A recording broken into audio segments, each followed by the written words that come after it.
worldwide revival. Blessed Master, we pray.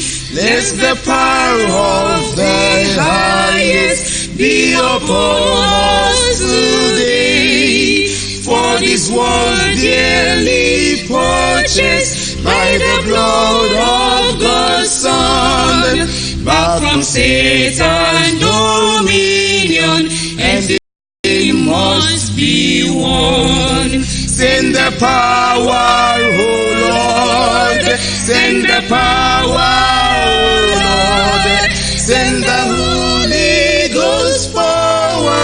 Let it now be outpoured. Send it surging and sweeping like the waves of the sea. Send a worldwide revival and begin its streaming.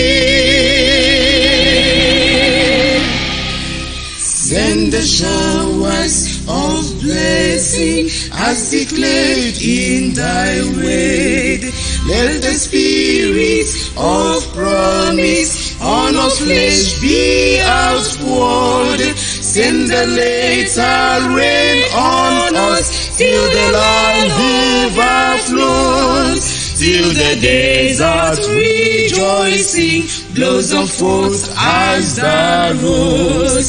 Send the power, O Lord, send the power, O Lord, send the Holy Ghost power, let it now be outpoured.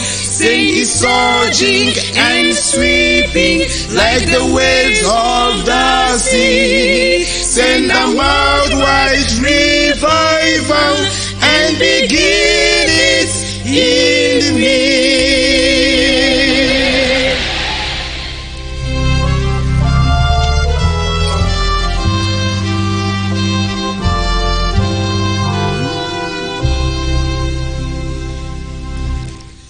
Abang iyong rideme refrire rimbot yako dudu abasi odoronin mfin eda yipien abasi ede pere rimbot kubang setan iyong po eyene erikan dongo dudu abang, dongo dudu abang, dong edisana spirits, yako yogo kenin, yak edi usop, ntembu futian, dong eride mereke, ofri ere rimbo.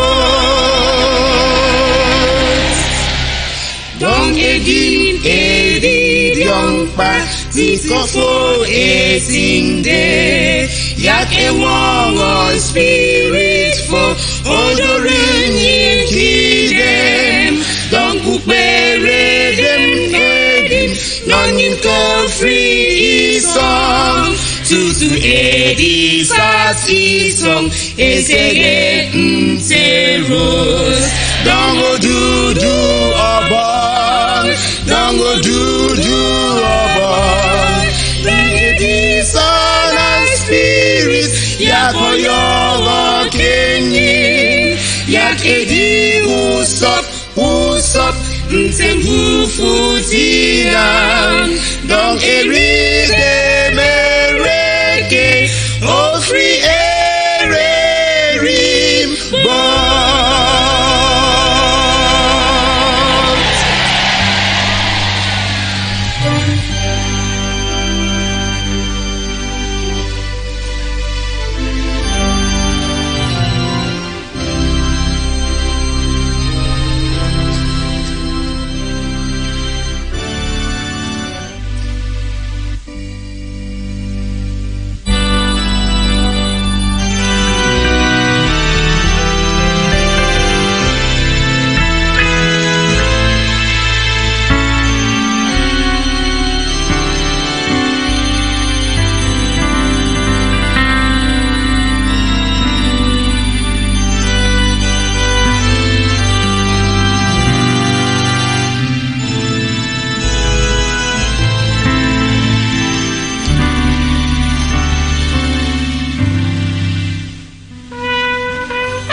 in your need, healing the sickness and binding us that feeding the hungry, constant the Lord above by this free service and demonstrate His love.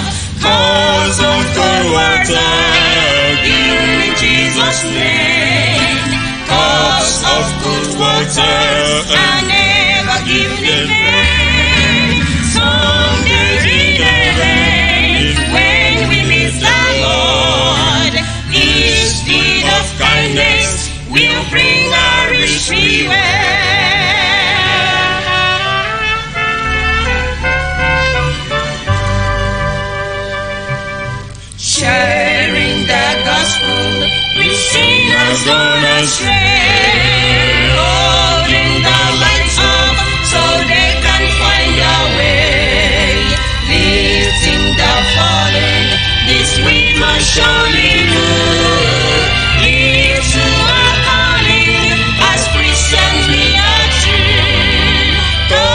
of cold water, given in Jesus' name.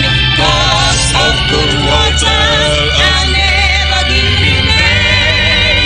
Someday in heaven, when we meet the Lord, each day of kindness will bring a rich reward.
Yajano yo itoro basi kikwo ike ya ba ya dobeta 153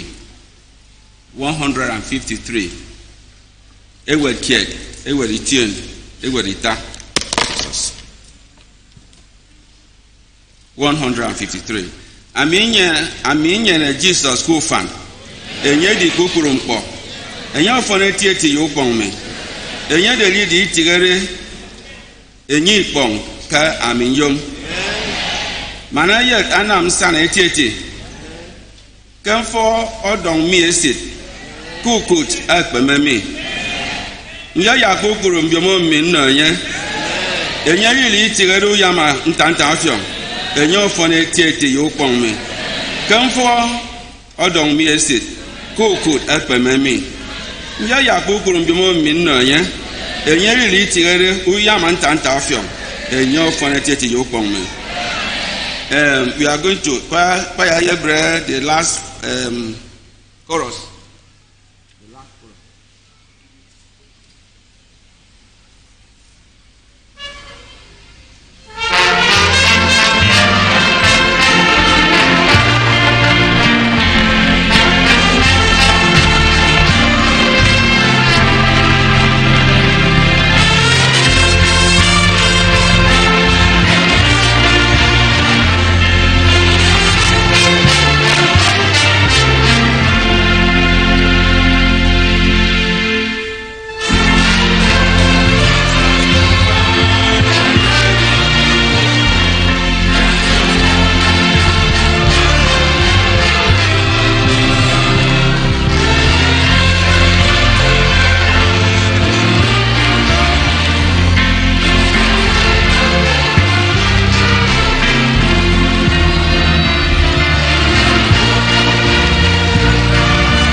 674.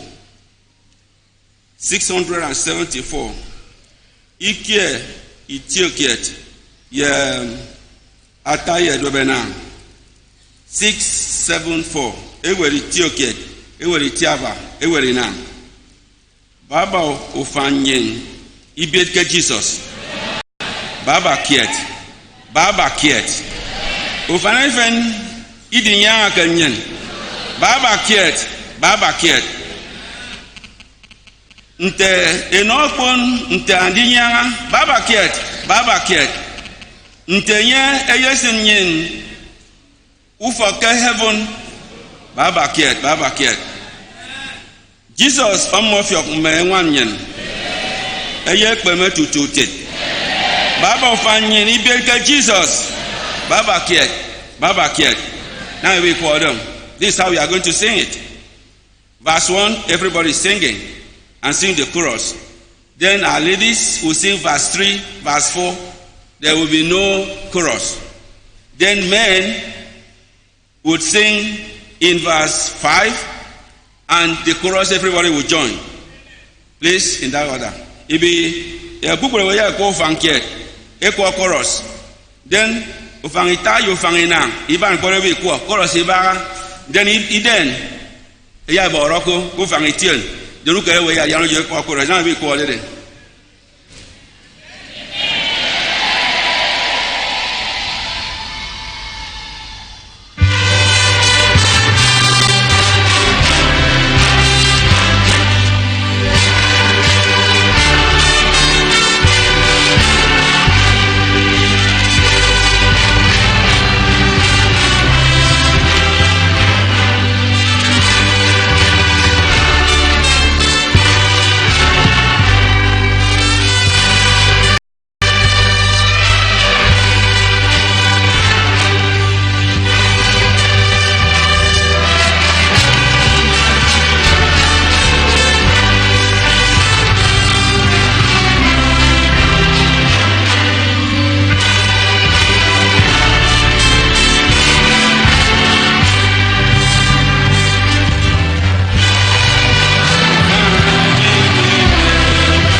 amara nyo fansi be Jesus akpa ga go ri on na mi ri on ke mi ndi on go to fanare aka na m no kwa nkoko iya imani iko nyem anyem kiri iko mai ko ma ji dada ibe wakam mai ko patro fangedi dada iko then mai ko ibi kaka ise da mana todo da go kakam 174 ikie ye dovenang ikie ya tare dovenang. Thank you.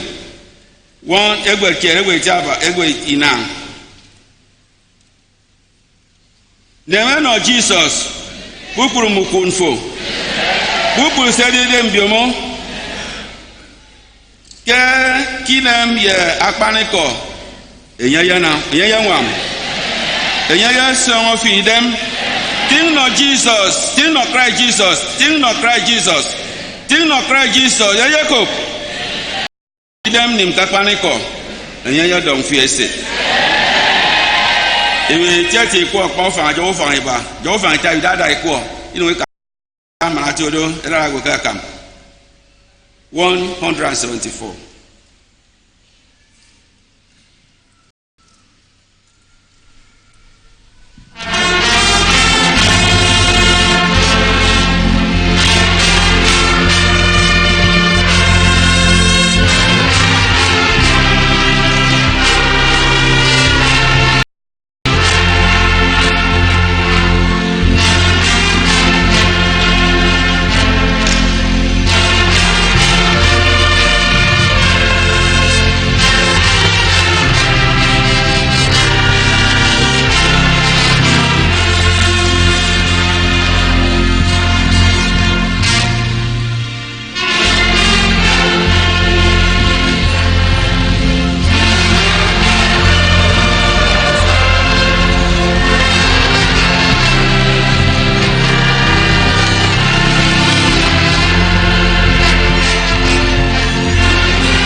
see your person, but see more comfy.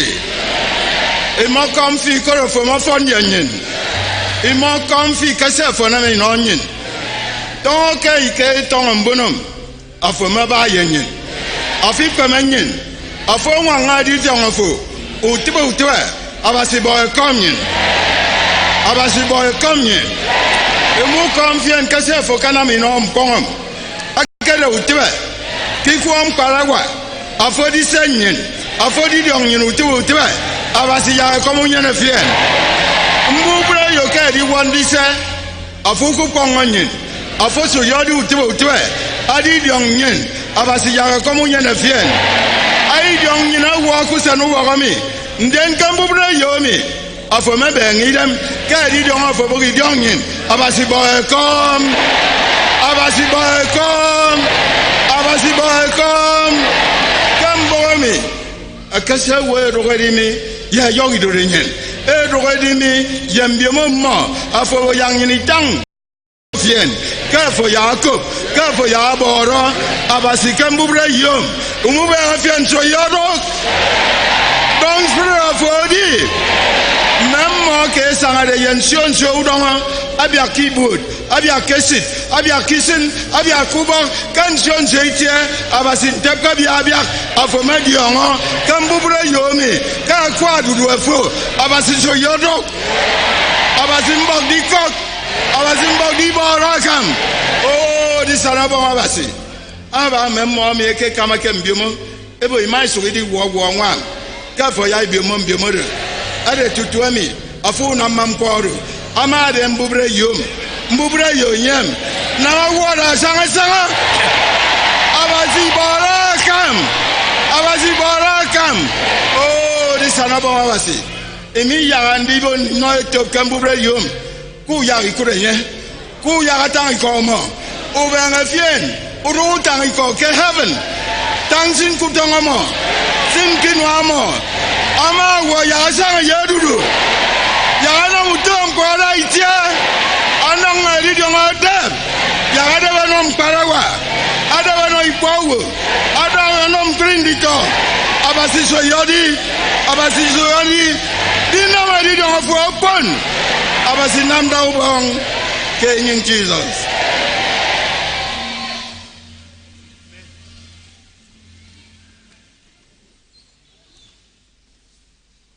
Good evening, brethren.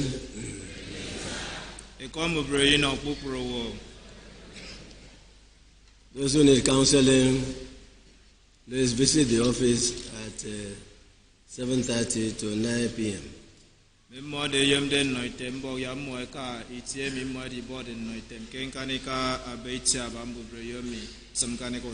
Those who want to be baptized in water, please visit our officers on the gallery to the left from 7:30 to 9 p.m. We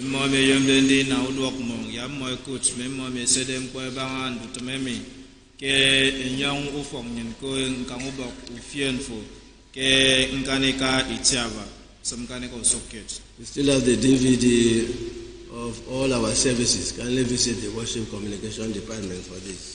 Musani ko emie dongo de mederenyen sogodo ndinya mboka iteme sinai wamde nyindi tangi ko ke ni nyene de mbo manafo kemendi de. Those who are to work tomorrow, they have already been informed in the morning. Memo mi ana de tena mutom ka wampong ema tangi no mo kusonubo. You recall that today we have a special night for seekers. Teke mubre yomi asaini emi memo mi yomde basebora kamwadi bongdaka. We know that God will bless this evening. Amen. Menem ka baseye di onke mubre yomi. And much more at 10 p.m. with all those who are not yet saved, or you have been saved, you are not yet sanctified, or you have been sanctified, you are not baptized with the Holy Spirit. It is compulsory that you should come for the prayers at Kendi koro ye ridi amami abaseri no de kemu bre yomi. Ken kani ka duop. Edia kemu boko kan rinya upong. Nusuri ni Afi unyeneke kadi na masana.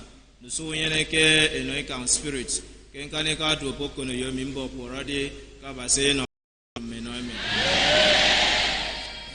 We do not debar others from coming. God has blessings for everybody. Yes. Ninikban kem moe kendi tenen bwanaka kama misi abase nyene ridi ono kupro. We have early morning prayers tomorrow at 5:30 a.m.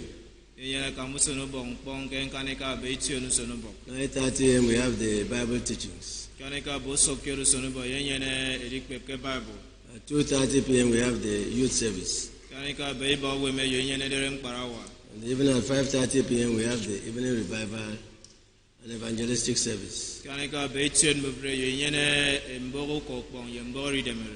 Those who are to meet tomorrow at 7:30 p.m. they should not forget.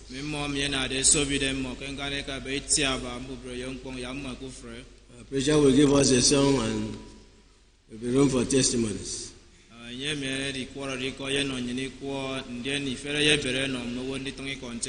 Kwarakwa zone and Berebe zone are free to testify tonight. Kindly remember to keep to time 2 minutes only.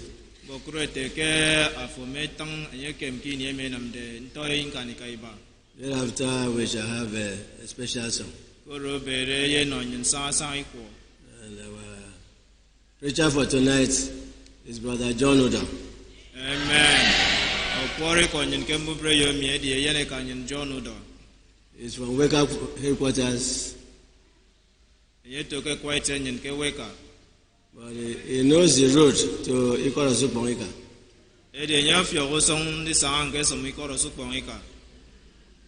God will bless the meeting tonight.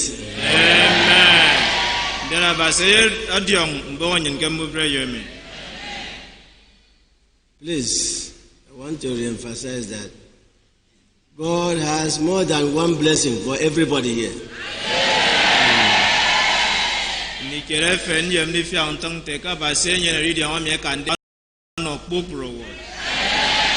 So let us aim at one blessing or two.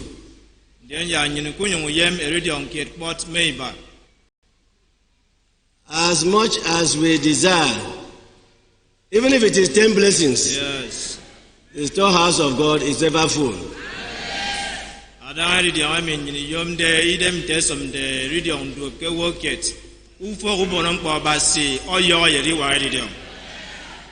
God will bless everybody.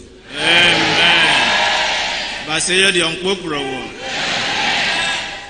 But we will start from one person.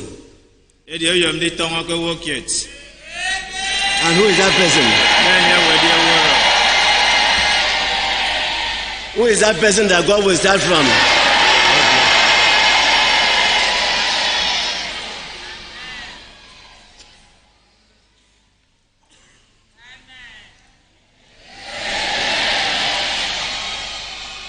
Iko sibi kwa ikami no ikontiense adu iko ike itioke ya ta ye foot 665 ike itioke ya ta ye foot no your ta ition please ata ition 665 egwere ition 665 Upon me adarake Jesus. Kuronya fon yami. Uyo sie NNM dikop. Iso sie anam ikut heaven. Enye okoyo mi totoko kini nkoyo de mpongfo. Kemi ye nyeda mi afia kofo. Ke bien po uto odude mene mesit kenye upon mi adara onyunwo yowo mene mesit kenye ya iko apa ofan yo ofan iba ya yo ofan ina e mai ko yo ofan ina ima ya no content say we will sing verse 1 2 and 4 after verse 4 we will give testimony.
se. Me kan ba si anyi satawo. Mindo para wa ankari yo we mechete. Tairi yo we mado etem mesin temechete. Fra we so nam complain. Si o mi akbuno bo me ferem ko mo fo. Ndio ka ba se ke mi ya yo. Korono ro ke mi ndi twa yi ko ba se me. Aba da so den kur pa mi ni dio. So anya mi no we. Ke ma ka ya ri dio ko me frefet. Aba se kra kwa ne ko ya ko me ne yo. Ke ban te mo wiso awongo. Menga sina mutumunek. Asa ya nteme chete. We mu se. But tonga ba se kanya ba se ko ngoro.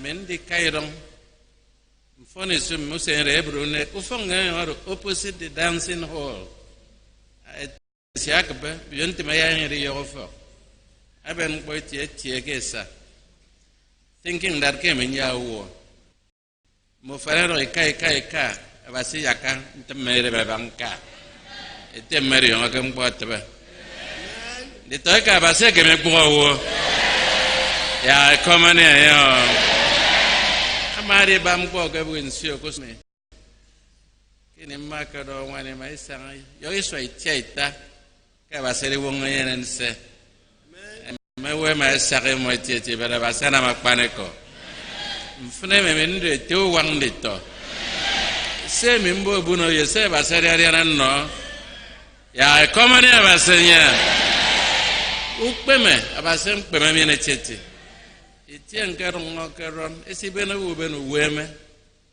bera basana mdong ki tieron kani swere bichun mabo wuken dong ke memoerke ado nam dio ki tien te wo baseba ka basim modo abasem pemen abasen dio men kem ko wem iro in heaven arokam ko ba ya yam bena sam kangoro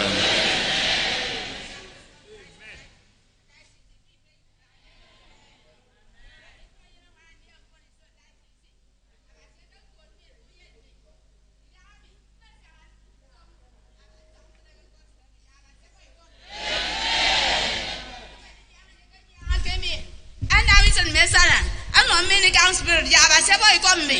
Give one dig at me, Jim. Is ready to keep out. I don't mabu about him, on damn dig at me, Jim. That's how you don't dig at me, Jim. I don't mabu dog seven condi platform. Who could get a send dog? I don't make come about said I did. Some say man no, ye. You go on me. Friend that diamond dog platform. Yaba Sebo, come me. I was here for you, me a tight. I come on me. I'm Pememian. I'm coming. I'm from being I'm going to make it. Now, couldn't you? None then Syrian. Nine then Syrian. I'm going to make it into my getting men. I got all the men wake up and look. I see you coming. Come. Yaba Sebo, come me. Yaba Sebo, come me. If ever made a Yaba Sembed minutes of Kevin. Amen. Little guy, I come on here about it. Little guy, I'm in the cave. And get some cave in boot. Get clear me and Bokendo, Patria, when you're so.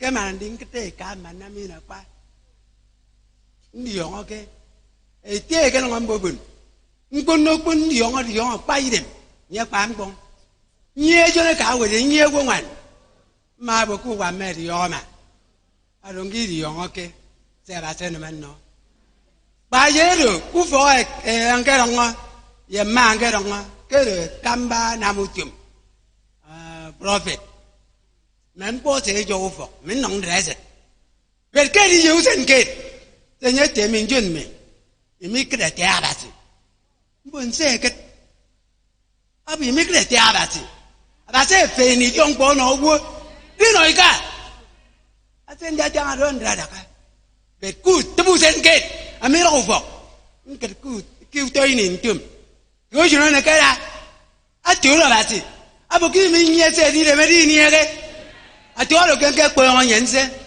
nông nằm một cái coi được bạn có cái chuyện cái là thua của bố cái bà sẽ phê này đi ông quê mà anh bảo yes cái anh đó anh nói chẳng cái qua in để bây giờ mới càng đi về đó sao à bà sẽ kim mồi cam Moi kai so ete mo me kai mo ki powo. Abasi ete mo me kai mo rakino. Mo yo ai bena Jesus. Jesus e di jere mo sana. Nde ro nge bo abasi ke bo do paniko. Ke bo nya ajo no do. Jesus nya amin. Mpo abasi bi on no min. Abasi mai pe ni di on kwa me. A Jesus mbo min suoruo. Ambo mi jere sre ruo. Oh, nse ko so mi. Abasi nwa mi.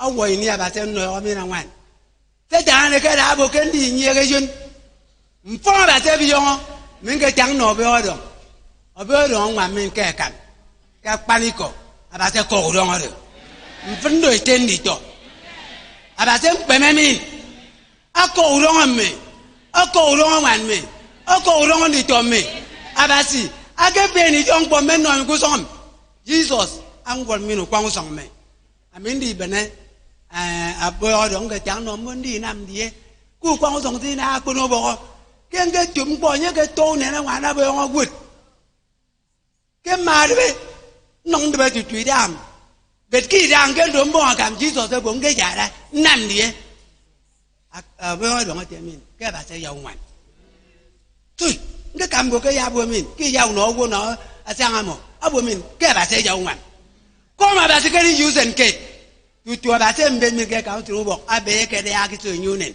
mbo ndi yo ke tu njara u kwa ngosong memma nyunen bo pundo ake ka ku fo abasi mbo ke do bo tori pe ke da ki ko ni yang abo min kuno abase do ke ba se do ya fon me bo ke pari ko Jesus e mi e fon me mi anyam mammi na kama amin yong di Jesus e wot mi na bo ke ndu tung me ke me yo ke utung me awi bi mi ko inem amin pe Jesus to bo anya do ngru mo no me spirit lo mammi na kama ke rimbo dum pre bun di o so nge nya abati mi en kok me amin di do wo mfo ni so ya kom yi tro nya abati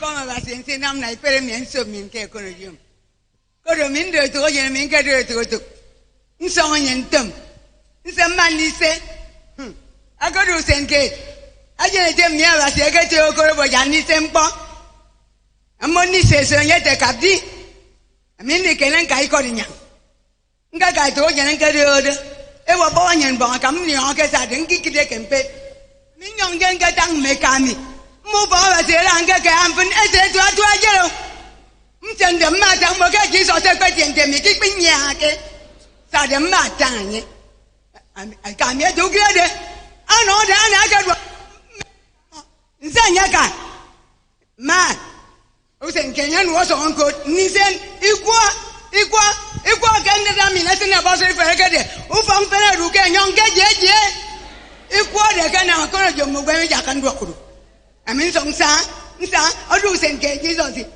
a nye ban te ke esire mi ama watara ki ni ewo je me se si unka ame se ji mpo ka amma Jesus kem me se nji Jesus e ma fe no ken ni ma ba Jesus e fe no u bo onye nye a Jesus e ke fe no me o ke ja de ke se ta ka je kon me mi a se ta di de kon me mi e de e ka me den chi okufa amin ada kada ki ni yo 60s nde te ato to ngina ka fangisin ai waka na ka ku sing gwedu de njau na ma ko na ko nya ya na ka kam be ko se ta got ni to ka nkida nya nde ade e gwan mo ki wo min friend mbe ko ntia u ba onye ala se fa ni yon ko mi ako udo mu do ka ndo nya ka du do sik ngam ka di se ba se na ade ye usenke Jesus said, "Well, I didn't say.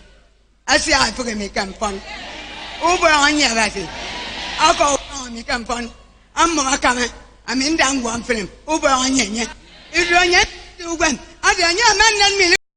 Me, come and you over on your body.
ke perfect mi ko me tieti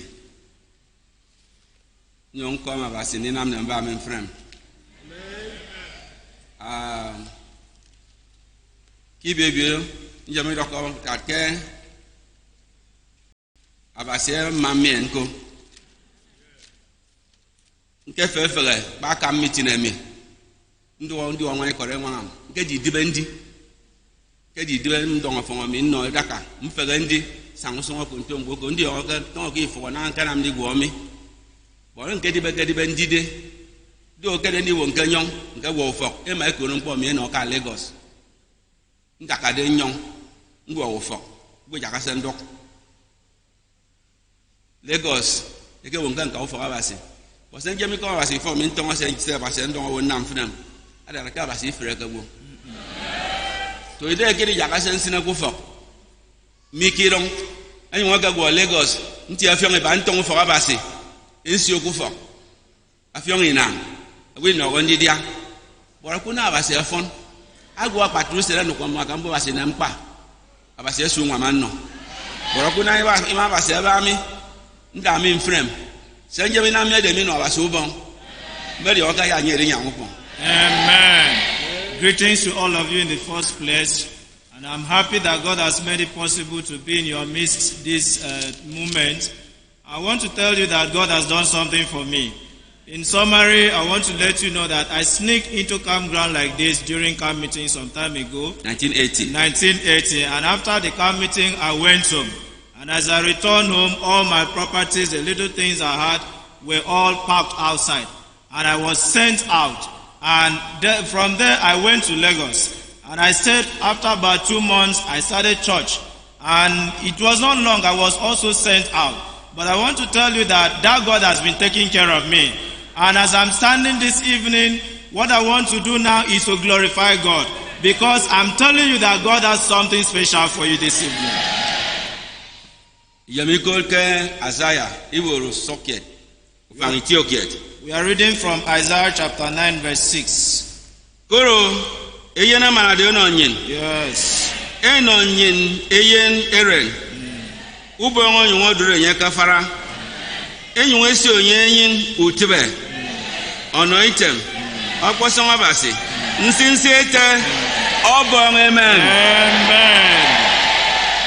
For unto us a child is born, unto us a son is given, and the government shall be upon his shoulder, and his name shall be called Wonderful, Counselor, the Mighty God, the Everlasting Father, the Prince of Peace.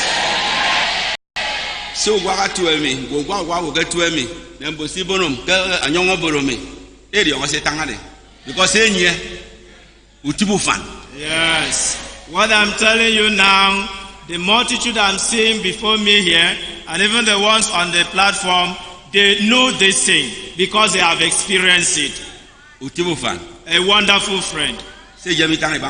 That's what we want to talk about. Utibu fan. A wonderful friend.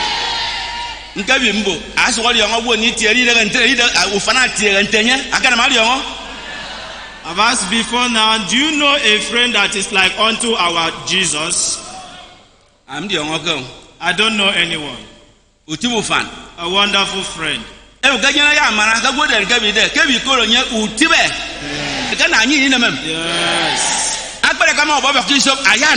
Amen. And why we are bringing this very close is because you must have this joy. The joy that this son will give. Maybe you have allowed your joy to slip off you. But this moment, God is going to restore it. Utibu fan. A wonderful friend.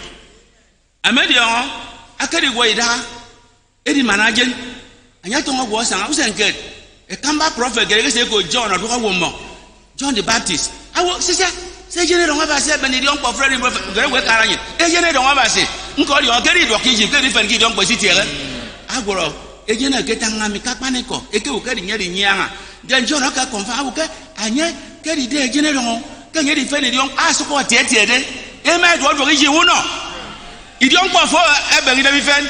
And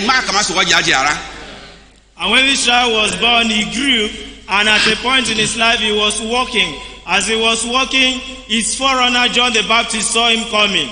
And then he declared, he said, "Behold the Lamb of God that taketh away the sins of the world." As you are seated there, I want you to understand that the blood was shed on your behalf some years ago. And this person will give you this joy.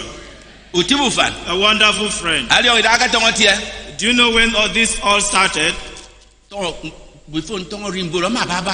Before the foundation of the world was laid. Before you were created, he was there. All that we can see now, they were not made without him. Listen carefully. This friend I'm talking about, this friend I'm introducing to you, when you have him, you will experience this. I want to make you understand this.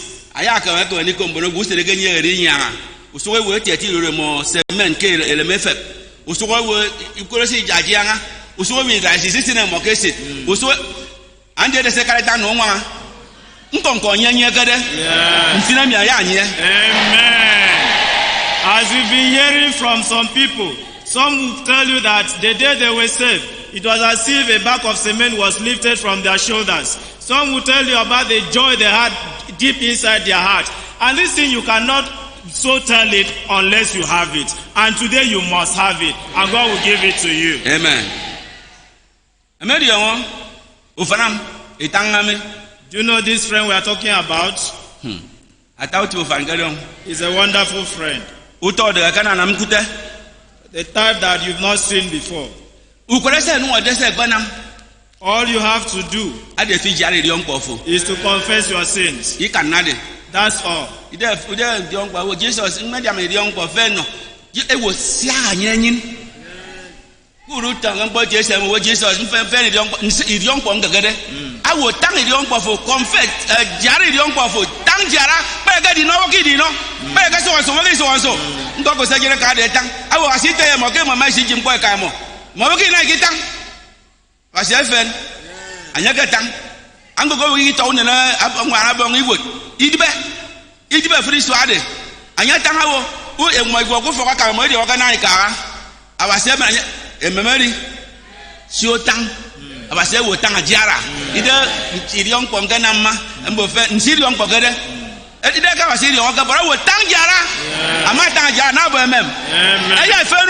Amen.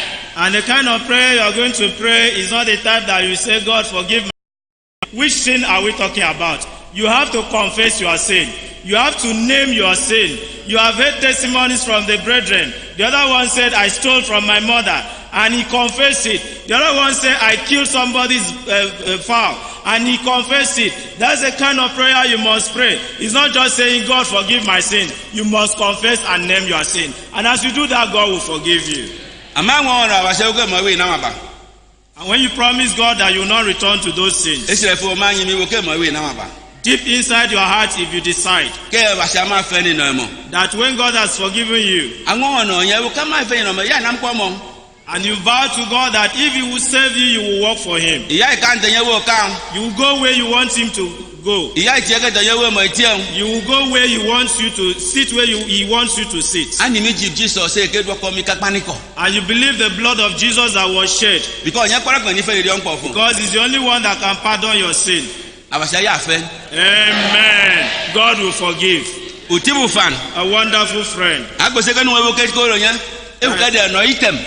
And he was also called Counselor. Maybe you don't have father or mother, there's no problem about that.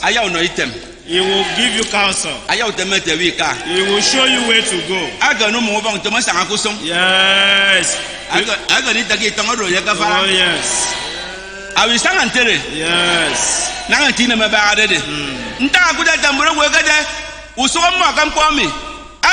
Iswa ata akanade to akenyo hama kono ntoiriga afero ganta itie anye siboro mi ekut yes afona anu okut amen emia etime kwa afon esioku fo amo esiweka nsigide uri oganta atie ofana momo na mo down yes aso watariko nko nta nsigitie idese ni le ogamba aya timu nonko Amen. nka ibono mi ebono kadede akpere ku nwa aka wa wasimfina mi kana nwa mo. Amen. And this friend is a type that will hold you by his hand and will be walking. And as you are walking with him, you can even rest on his shoulder. That is why the people that have experienced this, even when they were thrown out, they still came back. And they even came with their family. This thing you will understand if you experience it. And I'm telling you this evening that the friend is here. And if you will submit yourself and have this experience, it will be well with you. Ufana itangami. Tibu fana itangami. Mitang iwoke de no item. Kaya ute kunye mfana. Sekwe de ipipon. Ute temana aga weda dangwana fodeko. Yes. Ata aga wo ku bere deko. Aga ni de kesire keso ewo da ya anyi ejen. Aga ide bi de bodo ewo nse yin ejen fa imu kokko de. Anya no wanam. Uto fara de gagiri yem. Afonye. This wonderful friend we are talking about is a counselor. It doesn't matter the problem you are having, whether small or great. He can advise you. He can counsel you. He can even counsel you to the point that he will point to you who will be your wife. He will point to you who will be your husband. No matter the problem you are having, he's there to counsel you. The question is, do you have him? You must have him, and it will be well with you. Yes, he's also called a mighty God. This our wonderful friend is a mighty God. Brother, sister, my brother, my sister, if you cannot do anything, you will not be able to. What you cannot do is what our God can do. What man cannot do is what God can do. That is how it is. Maybe you are seated here and you don't know. Maybe you've been called and you've not heard this before. Sin is what has brought all this problem upon you. Acidosis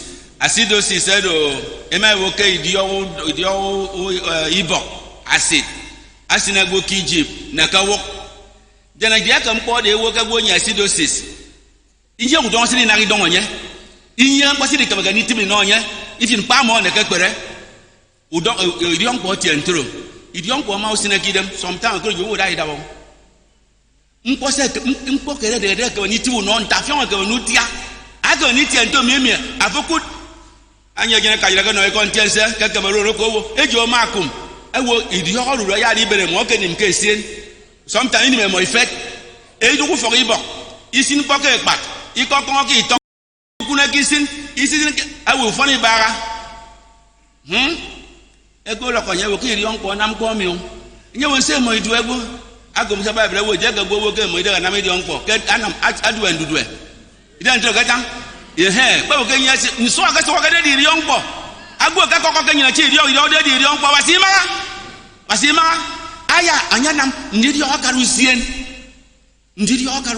mi gbe dan turu kusien mbonsin ya Jesus emi esine ka gire tan mi awu igi ro ngbo fo de ese ebe na gbo iforu kerusen ku gu emeke se de boro mo iru de ifori benne ajere ka kan ro mi ewo kanu wadu se de mo iwo ya Jesus e pe fe na idi on pe mo ya ye e ka ma fe e mo inu da kan tiri iboke para ilo mo mo to ni bo iwo yo ke kin wa ma mo me mo inu iso mo wo ni bo inu ke ke yem awe mo ke no ke gwa ke tongo dongi wo ba se kwere ke den tire fe ni yon ko mo ino mo ke mo iwi na ma ba mbok aba se ko so fe ni na o ke na fe ije Jesus mbok fe ni no mo anye mbori dem ka kamade na arunye mfinem ade won sa ba se na aba se fe awe mo nyon ka ofo inu wo de ko mambon da tai no we for gede awe mo ke so ina ke so ina mo dem mi daya bora di nyawo mo ino mo idara e mo ke go ofo iwo yo isa su idara ngo idara mi iwi go mo ke se toro mo ido idaya mo ri onka idaya dem me ikuri dem mo ko fo di so ina awe mo ri dem nka ni ka duowo mia e mo iwo mi ma ni papa ichi an abu iso aga ri mi pam egbe na na di entere iko mo gbo yin je e mo ibe dem ki to anya da egwo mo wi ari oke mo su gi da egwo na uti wo fan yes service na ma There are some Summarize. physicians that take care of some patients that have a disease called acidosis. And this acidosis is like when you are having an ant bite, and this ant has released its poison in you, and you'll be troubled. Sin is exactly like that. When there is sin in your life, you'll be having different kinds of trouble. I remember a brother that gave testimony of how he was suffering because of sin. And even when he went to Cameroon, he was still restless. In the night he would be sleeping, but in the morning he would see himself out. That is exactly how sin will bring trouble into your life. But that brother has given a testimony that when he was saved, he was able to sleep and no power was able to penetrate him. And this brother, when he heard the message that if God will remove sin from his life, that there will be peace in his life, he came to church with all his charms and he prayed and God saved him. And as he returned home, the joy of salvation was bubbling in his heart. And he wanted to sleep, he could not sleep because of the joy. At a point he was able to fall asleep and he slept about 10 a.m. When he awoke, he was not asking himself, am I dead? Why should I be sleeping up till this moment? He woke up and began to touch some people.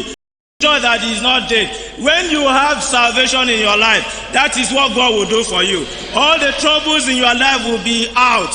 This wonderful friend we are introducing to you, that is what he will do for you. And you must have him this night. In John 14 verse 7. In John chapter 14 Sorry. verse 7. John iwo do be na ho fa ngedi bi tiaba. John chapter 14 verse 7. Okay me no. He said his peace is what he has given to Ide you, ye rin bro no okay tan. not as the world has given.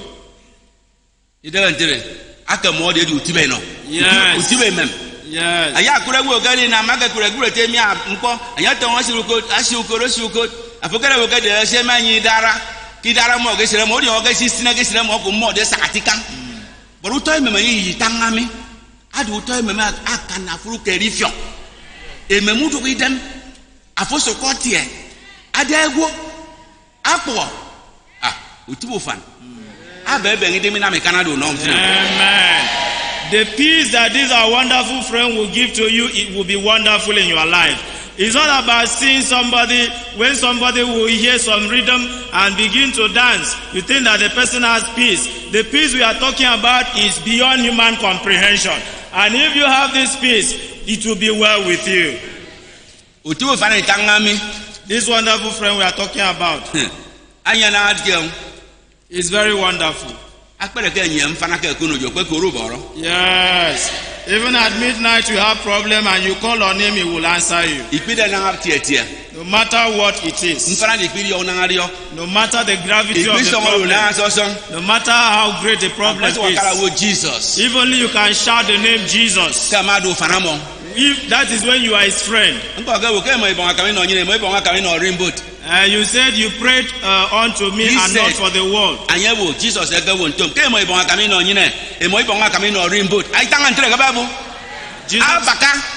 Jesus has told us in his word that he prayed for us, not for the world. That is to show you that there is division between those that are his friends and those that are in the world. He's still praying for you. Even as you are here, he's praying for you.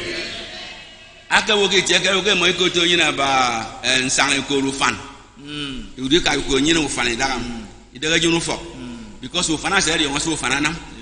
Jesus said, because to tell you, I can you feel good or motor. I can you feel good or talk. I was good a football, and you go walk a panga managing a cagatan. A motor go, I can you put young bottom.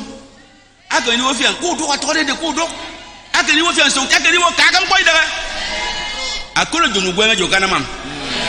I put my door for Jesus. Amen.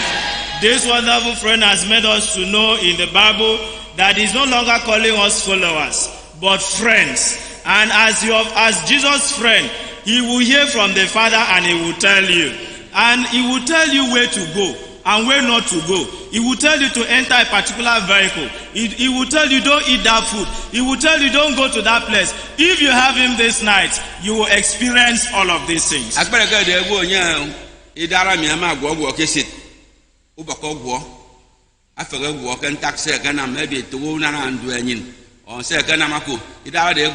idara de kese ka anyi kesire fu nwo ye juru go on kenyinde idara de kese gunyi kesire fu tende ko mum Jesus akamade afafara akamade idara de kese ka tienju seni de ka penyon wo de on kese tientre some ila mi ukuta ba identre ina mamko mfina mi edu senefu amen tese ki tiami o atibe no ogwo ka ma de ki da yan fon ekoro Peter John ama ka ni sine mele on kere John ama ka ni sine James sine dido mo sine si agui tie ni ti aba ko bugi si akanyin eda ka ijak ewo Peter aka sine ka nwo a to ku bi eke sine ka di gwo ba ko sen ewo so ngo fon sang ifet Bible won tere ato bi jira do mi ade ejori sere ko na na mo ba ko sen ekure te tu fana gwo ko da mo giri on ko fa ana ojiemo tesine ija ka so ka ma nyi mi che na ya aka gwo wo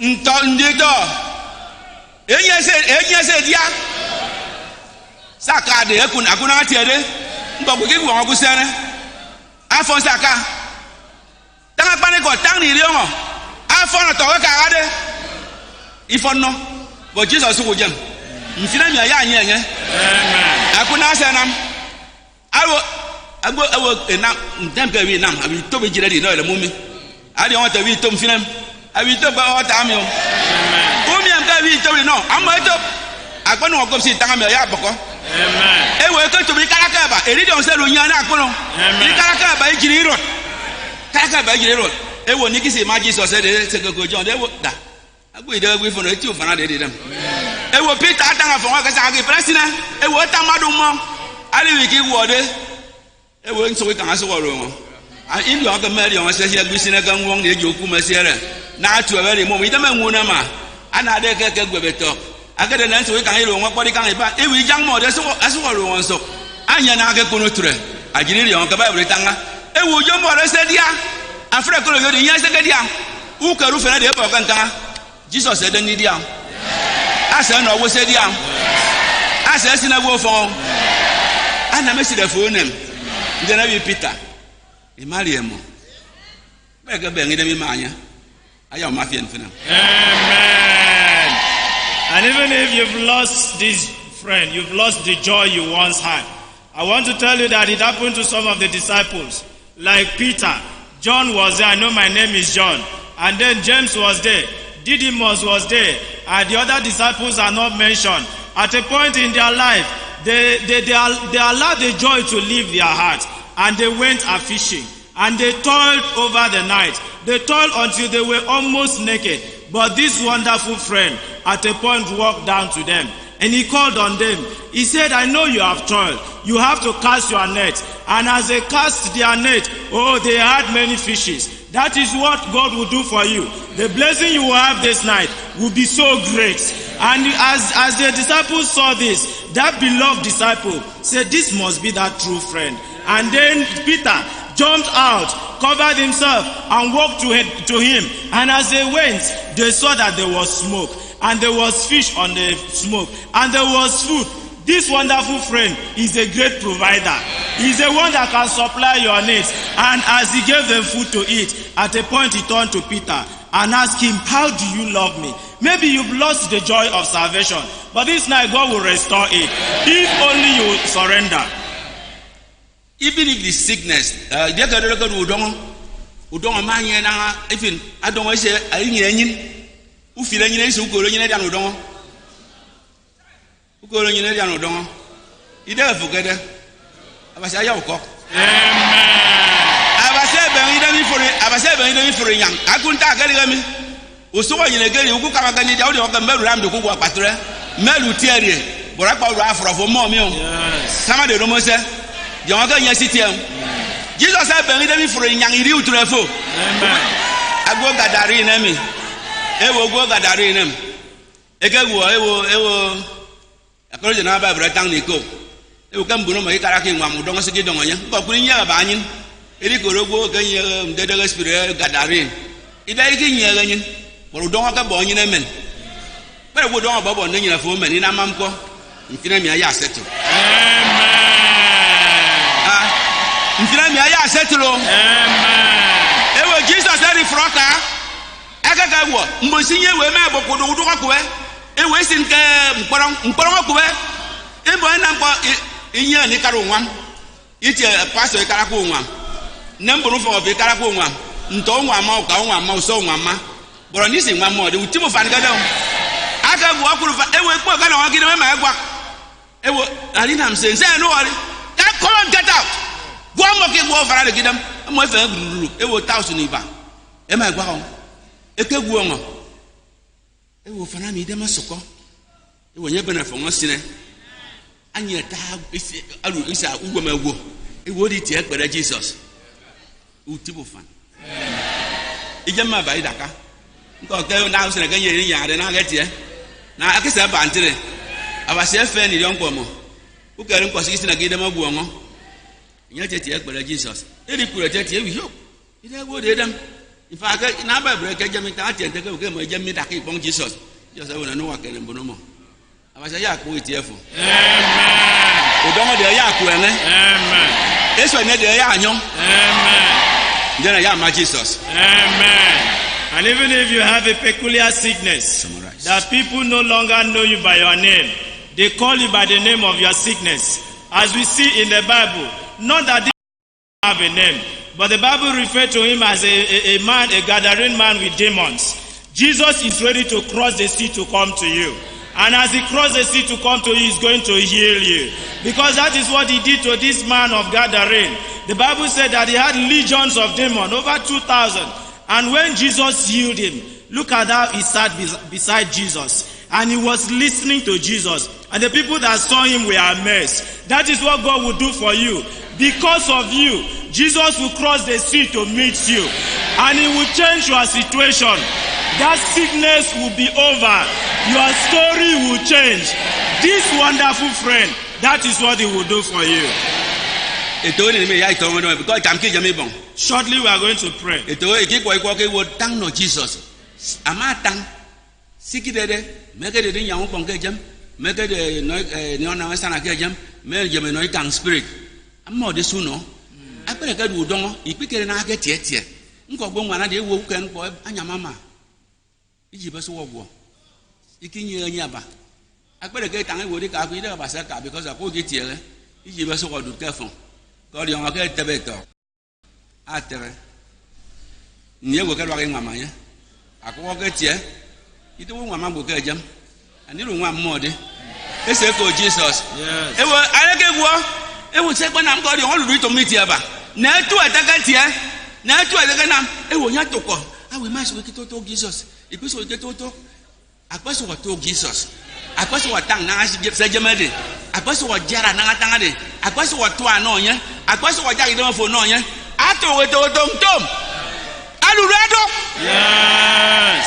Ida ya mom Jesus afa anu wato Jesus say we show anu re go mo kidam anya ko ka ma de to kama bon kama wi bon de anya ruru. Yes. Someone bon tutu iboro ri o. Amen. Ku de ka so bon de to nya fo da kam. Ade iboro wi ri fo da kam. Ngwana do to ko na pa kakara. Ngwana ka ka to kana ti de. Aba se je to ngwa ida me de. Ama gwa to ida me de na anya. Sa wa se ga wo ina wa de. Amen. Amen. And we sang a song that says, tell it to Jesus. Is it salvation you are looking for? Tell it to Jesus. Is it sanctification? Tell it to Jesus. Is it the power of the Holy Ghost? Tell it to Jesus. Are you sick? You have to tell it to Jesus. That little prayer you are going to pray, Jesus will do great things for you. As he did to the woman with the issue of blood, look at, blood was gushing out of her. I believe she was smelling.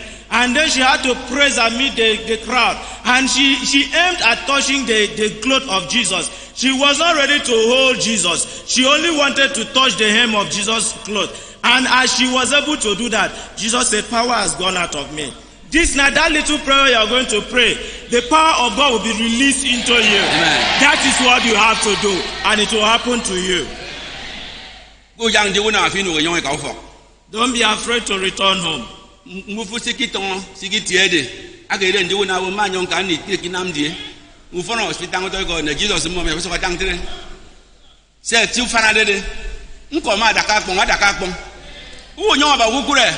Amen. Kuja ndi unam. Amen. Kuja ndi unam. Amen. Anya sitie. Asa tibentere. Enwara ni tiere kan sitie. Man diga ti munam. Mago so we say we devil again nam tom say devil agunam ta benega devil ga yon. Tanga se Jesus na fa tanga se devil agunam se. Jesus daga tie mo. Tanga devil unam se. Se devil agunam tanga se Jesus na mo no. O ka ga te o devil. Say devil. Look. Ufana itanga mi. As akadu se nke mbunu ufoko mo mbunu utomomo. Mbunu to ufoko mo. E sanga ke mo wo mo ke tuke. Iko ase wu bomo akto to ri joko. When I get a Muslim, I got a yard, and I'm moving back to a corner. After my moon, on Kubum, Bumoton, and I had a case, you quick, I can see you, man. I reckon, bro, really, I wasn't down. I'm ready on Jesus more gonna, I'm ready on the guy. I saw the young Sinam. Jesus said, you are so far. Yes. I the young city ready. Who know about who good? Who know about who good? Jesus said, Peter go Jesus. Awiya ete iman no tiamo. There say mama itak. Ari won ki mita o taka. Ama yan Jesus to fa no taka. Akro Jesus said the gada. E wo gada da ya. That time ko no move rakpa. Ya nam so. Aduwo. Ida ntere. Aki ko odobo. Ama yan. Aduwo. Ko karo banga ba. Akpere ka ejem. That's it by time go. Di bon koko Jesus. Di darami. Wo Jesus! Follow. Yes. Kan yes sana. Amen. Imiri o wi banga. Di ka ya nwa. Amen. Aya na mo no. Ana ma ka se gege. Amen. Jesus aya na. Amen. We are singing 100.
Jesus Christ.